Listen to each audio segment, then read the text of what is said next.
Okay, so welcome to our Share and Torah Anytime. We're very excited to begin a new share on Melachim Aleph. Melachim Aleph is the continuation really of Shmuel. Just like Shmuel, it's really one Sefer Shmuel. It was split into Shmuel Aleph, Shmuel Beis to the Christians. Same thing as with Melachim. There's only really one Sefer Melachim. Just because it's a big Sefer, it was split into two. But really it's Sefer Melachim. And it's a continuation of the story of David HaMelech, which continues on to his son Shlomo HaMelech and the kings that follow. But the beginning of Sefer Melachim is actually the end of Sefer Shmuel. And the reason why Sefer Melachim begins with David HaMelech going up to heaven is being nifter, is because in order for you to understand the context of what was going on in the life of Shlomo HaMelech, you have to understand what went on in the end of the life of David HaMelech. So it's actually, the story really begins with Shlomo HaMelech, but in order for you to understand the story of Shlomo HaMelech, we have to begin from the end of the life of David HaMelech. V'hamelech David zokein bo bayomim. And David HaMelech became old.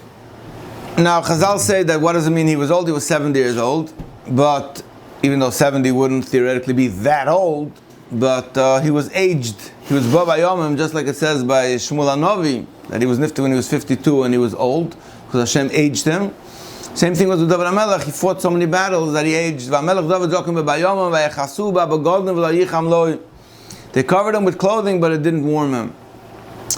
And everybody knows that David HaMelech had a story once with clothing, that when he was a fugitive and he was running away from Shaul HaMelech, Shaul HaMelech was hiding out in a cave. And David HaMelech went and he cut off the corner of Shmuel HaNavi's cloak. And then when they were far away, Shaul HaMelech's cloak. And then when he was far away, he showed him up on the mountain and he called him and he showed him that he took his beged. So the Gemara says that because he was mavaza the begadim, because he was mavaza the source of warmth for Shaul HaMelech, that's why later on in his life, lo yicham loy. It goes a little deeper when you understand that a beged in the times of Chazal really was your tzitzis. There wasn't two different begadim. A cloak was one and the same. A talis or your adalat kamfos and your beged was one and the same. So when he cut off the knaf bigdoi from Shaul HaMelech, he really cut off the corner of his beged and he invalidated it. He made it that it shouldn't be a kosher pair of kosher dalit knafos. But the punchline is, "Vayechasu ba'begadim layicham lo," it didn't warm him. Vayoimru lo yavodov yivakshu la'adoni HaMelech naira besulo ve'omdo lefnei HaMelech. Let's find for the king a virgin girl, ve'omdo lefnei HaMelech, and she should stand before the king. Vatilo yisechenes, she should be for him a warmer. V'shachva b'cheikecha, she should lie in your basim. V'cham la'adoni HaMelech, and she's going to warm you. Now, I always like to put things in historical context. It just gives you a little more understanding of what's going on back in the day. Once upon a time, you were only able to warm yourself in two ways. It's actually the same thing today. It's just, today you can also only warm yourself two ways. Either you have your natural inborn heat that you can contain by being in an insulated home or by insulating yourself through clothing, or you have an external heating source, and then you can stand near a fire. But in the ancient world, you didn't have heating systems that were able to warm an entire room. So either you were near a fire, or you covered yourself with some type of clothing or some type of a blanket that kept you warm. But if your body wasn't able to produce your own body heat, so then at night you were able to cover yourself with as many blankets as you wanted, but you were still cold. So the only other way how you were able to warm a person was by having another person next to them under the same blanket, and that would contain their body heat. Just simple practice. Now, why did they need a naira besulo? Far from a busy, why did they need a naira besulo? They could have just taken any naira. So here it gets very, very. I just want to go on to two more psukim. We'll come back. We have vakshu naira yofa b'chol gvul Yisrael. So they went and they searched for a beautiful maiden throughout the boundaries of Eretz Yisrael. Vayimtzu es Avishag Ashunamis, and they found Avishag Ashunamis. Vayovoyu oisol HaMelech, they brought her for the king. She was exceedingly beautiful. And she became his attendant, which was in order not only to be attendant, but also to attend for his warmth. And she served him. And the king wasn't intimate with her. He never had relations with her. So it seems very, very fascinating that they took this girl, young girl, but he never like quote unquote married her. And maybe now the technical reason why he never married her is because Chazal say that he already had 18 wives. He already hit the limit. King was only allowed to have up to 18 wives, and he had the limit. Technically, he had wives already by then that either died or he could have divorced one of his wives, but David HaMelech didn't want to. So I found fascinating from the Chidah that the reason why he didn't want to, and the reason why he wanted to be in this situation where he had this young, beautiful girl next to him, but he was never intimate with her, was a ticking on the story of Bathsheba. That he wanted to be in a situation where there was a sexual tension, but he stood his ground. That was like his last ticking before he went up to Shamayim. If you go on that kav, then that explains why they had to look for a Naida Yofa Ad Ma'od. They found a Naida now, because if the whole point of her is only to warm him, then why do you need a Naida Yofa Ad Ma'od? Any person's body warmth could warm you. And the answer is that it seems like between the lines that's what a part of the warmth was. That the warmth was that there was this sexual tension, and that's what was creating body heat. V'melech lo yada. But the Melech said no. So it's L'havdil Taf Avdalas. I don't know if you're allowed to say it loud, but in recent times, Gandhi from India also had girls who used to sleep with him. That v'lo yada, and there was like a whole fiasco about it. It was like a discipline. It was like a discipline if you're able to sleep next to a girl. V'lo yada. I'm just saying that the concept came down into modern times. Don't try this at home. Don't try this.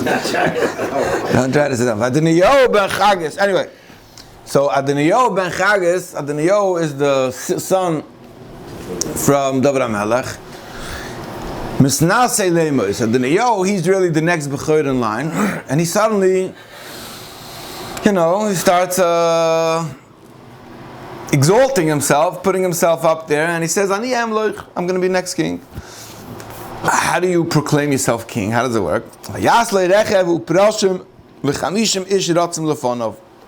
So he got himself an entourage. What is it called? A paparazzi. He created for himself a paparazzi. He got himself an entourage. He got himself a fancy, he got himself an Escalade, and he got himself a whole bunch of SUVs to follow him with lights.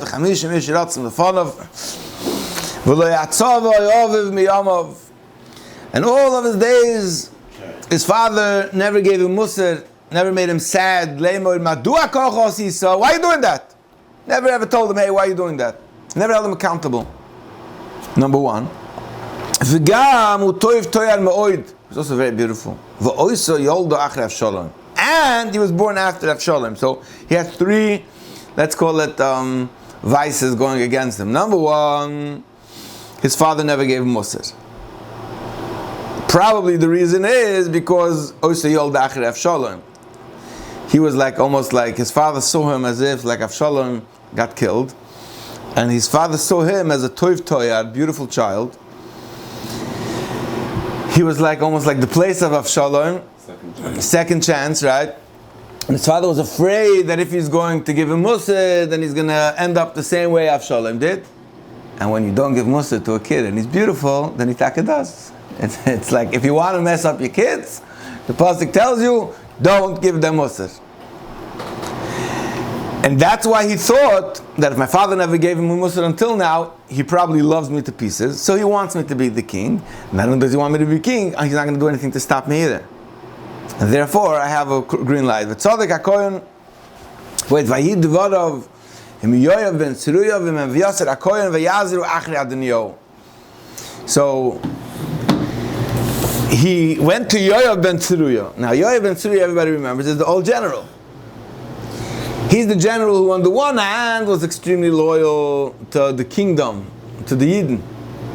But David HaMelech, he killed two of David HaMelech's generals, killed Avshalom, and he was on David HaMelech's hit list. But David HaMelech never ever wanted to take revenge on him. B'chayav, he never wanted to fix his wagon because he understood that he can't be without Yoav.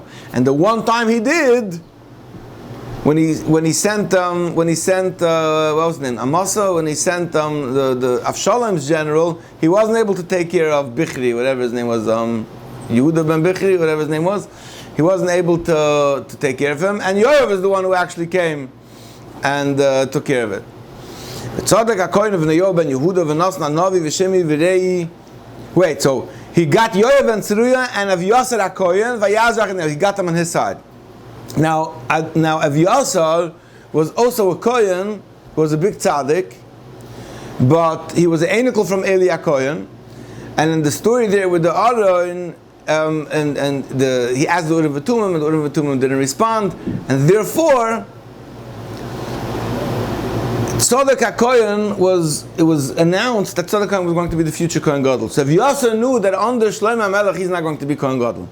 So Yoav and Adoniyahu, both of them knew that they're on David HaMelech's hit list, and they knew that Shlomo is not going to continue on with them. Therefore, they joined camps with the other ones.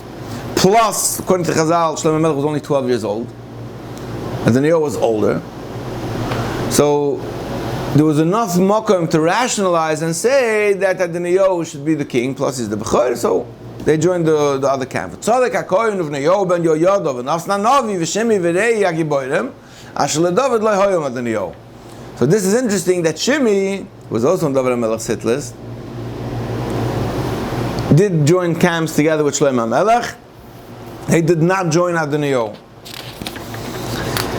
Now what is Adoniyahu do? Vayizbach Adoniyahu tzoynu v'okon amriyim evan azecheles asher etzel ein roigel. So he goes to the prime spot.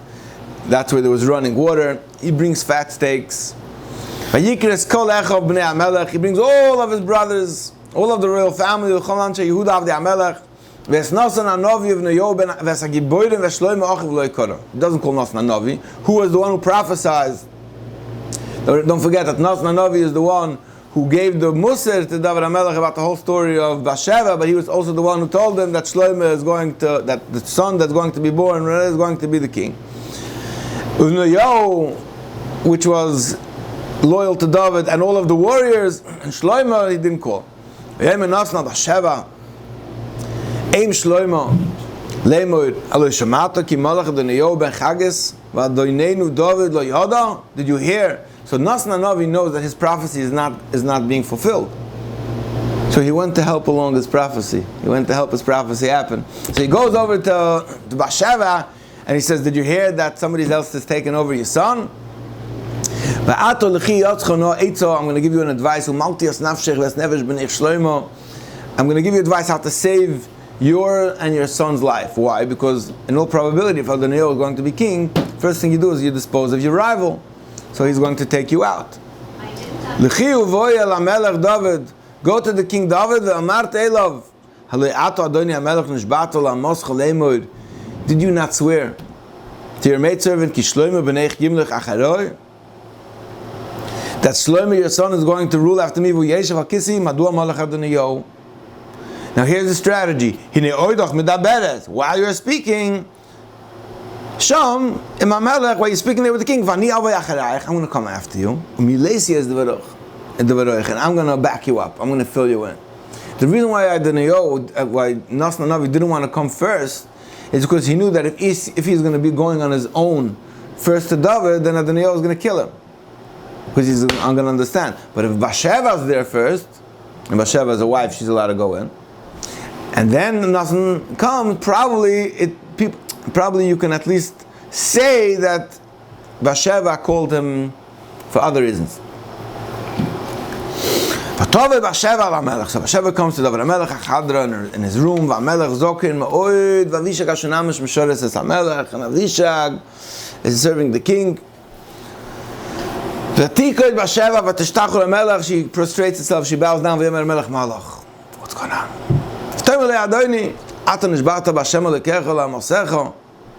Did you not swear? You swore to me that he's going to sit on the throne. You didn't even know that the Neo took over. He brought ox, fat sheep, whole feast. But no,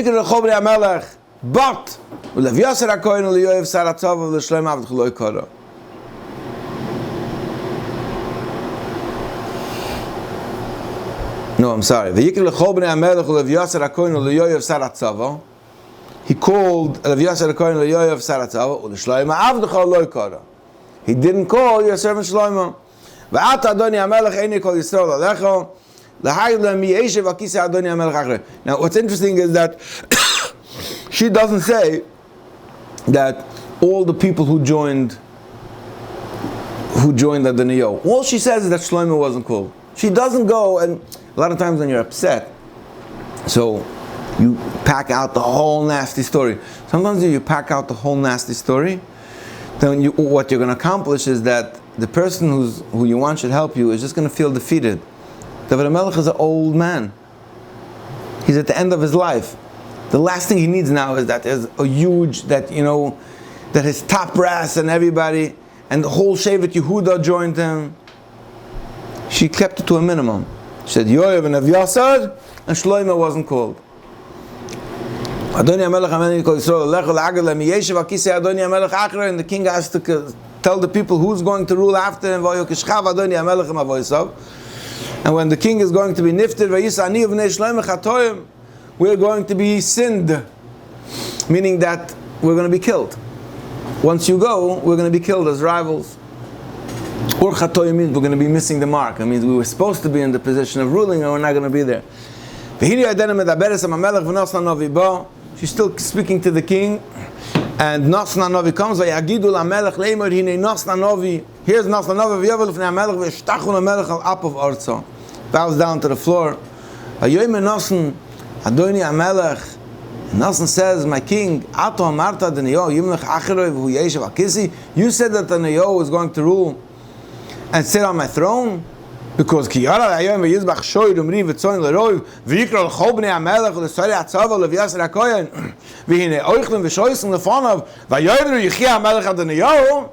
and they all said they proclaimed him as king.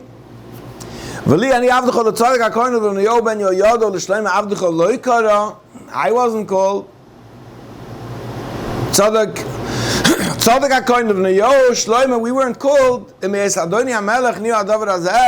this is all from the king of Daito, could it be that you didn't say who should rule after you? She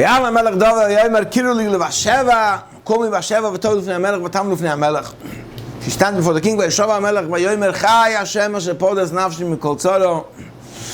just like Hashem lives by the name of the Lord who saved my soul from all tzaros.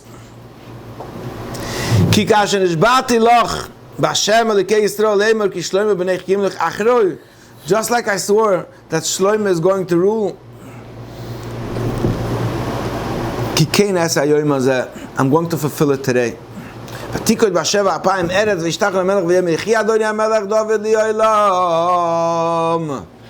And she said, and the reason why she said is because it's like one of these sticky things that you're not allowed to talk about, that, when a person has a Yerusha and he has a whole bunch of kids, then it's really not politically correct and it's not cool to say it, but sometimes you can have the kids wishing that their father drops dead because they want to be Yerusha. So that's why the wise thing is to give out your Yerusha when you're still alive, and to take care of all of your affairs when you're still alive, so that nobody's waiting for you to die. So after David HaMelech says, I'm going to take care of, make sure that Shlomo HaMelech Yimlech Acharoi, it's Yechi Adoni HaMelech David Li'olam. May King David live forever. That's where the Eitzah comes from, that you should divide your affairs b'chayav, that you shouldn't end up with all of the situations, scenarios that happen today, where just to give credit for somebody who followed this advice in our lifetimes was Vision Rebbe. Vision Rebbe divided up everything when he was alive. He divided up all of his kids. He gave everybody their own territory and their own domain and their own chassidus. Everything is b'shalom v'b'shalom. Chiddush Abriya, that somebody in our lifetime actually followed this advice and was meineya and avoided tremendous machlokas. So he called Tzadok, Nasan, and Nevneyo ben Yoyada. Here's what you're going to do. I need you to take the servants. On my personal mule, go down to the Gichon Valley, to the Shiloach. You go there till today. So that's amazing when you go down to the Shiloach and you actually read the Psukim and Melachim, and you're like, wow, this is the spot right here, live. Moshe Chois Leisham Tzadik HaKohen v'nos nanav v'nemelech al Yisrael uskatem b'shofer v'amartem Yichia HaMelech Shlomo. You should anoint him. Now really, you didn't have to anoint the son of a king. The son of a king is automatically anointed. But because there was like a suffix and it had to be clear, so that's why you should anoint him. And he should come sit on my throne. And I commanded that he should be the ruler over Yisrael and Yehuda.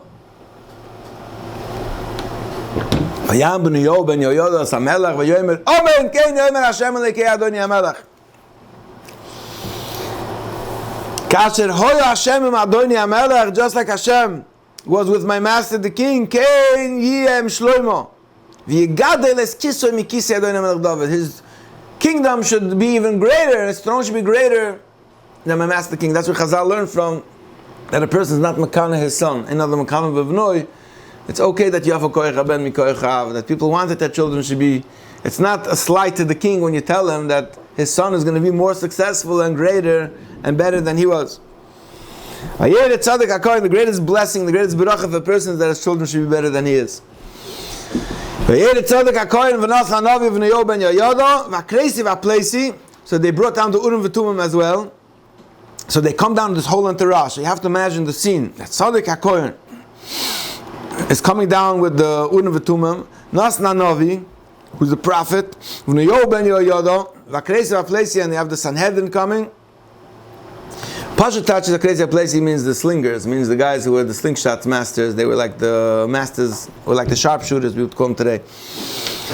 As Pirdas HaMelech David Elich Ois Al Gichon, so they come down to the Gichon Valley.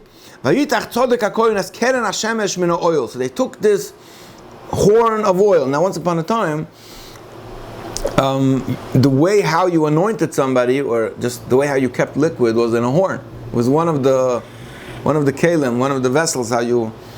So a horn is just has a small opening. It would be like a funnel of sorts in today's world. So a horn is just a natural funnel where you can pour in liquid on top, and then you have a little opening on the bottom.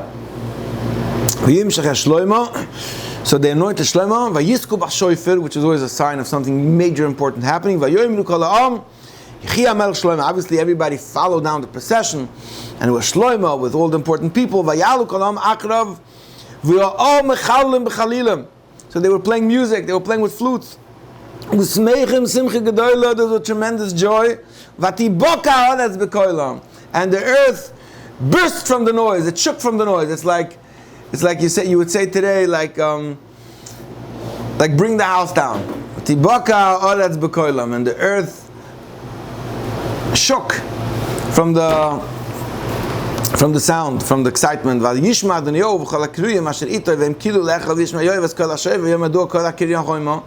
just if you ever went to Israel and you saw the Ir David, you saw the model of Ir David, you understand that this whole Ir David is a really very small place. The whole Yerushalayim is really not that big. It's a really small place. So obviously when something that's going down in the Gichon Valley, you hear it all the way on the top. It's not that far away. And they hear this huge commotion. And Vayishma Yoav, and Yoav says, what's the sound of a shofar? The shofar was only blown when something major was happening. Either either you were going to battle, or you finished the battle, or something major is happening. He said, what's going on? Then well, now if you remember back in the earlier in Shmuel, Yonason was one of the spies who was helping David HaMelech in the times of Avshalom. But Yonason at this point was with his father, and he was spying for his father to see what he stayed a spy. He stayed in the espionage zone. He comes back and he says,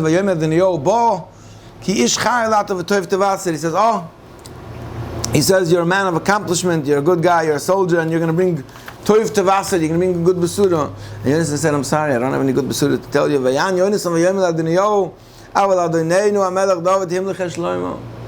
David just coronated Shlomo. So you have to just imagine the scene that there's this huge party, mega party going on. Somebody's just throwing a few $100,000 on a party with the whole shebang going on. In the middle of the party, they come to him and tell him, Nishkit. Hayishlach Ite HaMelech es tzodek HaKohen es nos nanav v'vniyo ben Yoda v'chreis v'pleis v'kivu es lo Pirdas HaMelech on the king's mule. V'yimshich ois tzodek HaKohen v'nos nanav v'lemelech b'gicham v'yadl mishom smeichim v'teyu makirya v'hu koil asher shematem. That's the noise. You're hearing the sound of the joy of the people that Shlomo HaMelech became their king. V'gam Yosef Shlomo HaKisei HaMlucha. He sat him down physically on his throne. V'gam bo avdei HaMelech levarech as adinenu HaMelech David leimoid. And they came and they blessed David HaMelech Yeite v'likim Hashem Shlomo mishmecha v'yigadles kisah mikisecha v'yishtachu HaMelech al HaMishkav. And the king was prostrating himself, which means it was all midaito, and the king gave over the melucha to Shlomo. And this is while the party is going on. V'gam kocha Amar HaMelech, and you know what he said? Baruch Hashem Elokei Yisrael asher notna hayom yoshev al kisi v'einei rois. I'm so blessed that I got to see with my own eyes. My eyes were able to see my murdish. David HaMelech said, thank you that I was able with my own eyes to see the continuation of the Melucha through my son Shlomo. So the music stopped. Cut. Everyone was all of the invitees to this mega VIP party picked themselves up. Everybody packed out. Now Adoniyahu was left alone. The guy who was just running the whole party, who was playing the king game, just found out that he's nobody. Not only is he nobody, now he's the rival. There's always a rival king. Adoniyahu Yarei mipnei Shlomo. He wasn't afraid of David HaMelech because David HaMelech gave him whatever he wanted, but Shlomo is his brother. And now there's a rival. So he ran and he was afraid that now that Shlomo is the official king, he is going to be killed.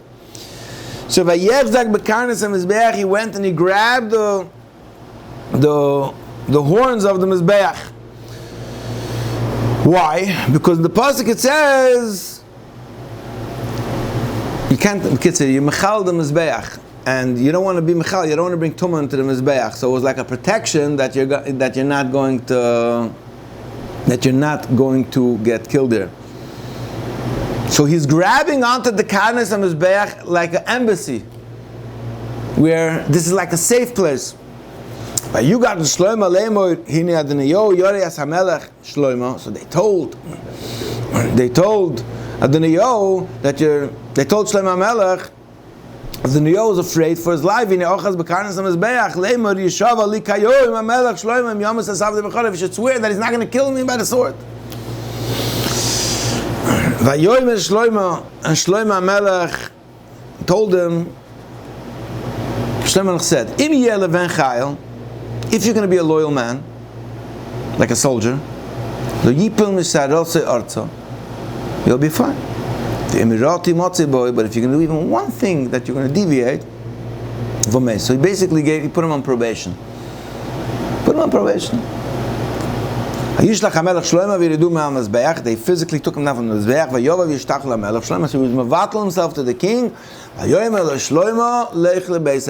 So he bows down to the king because he wants to be makabel. He wants to start bringing him tea. And Shlomo said, no, you can go home. And if he would have maintained that way, he would have been fine for his entire life. But that's not how the story ends.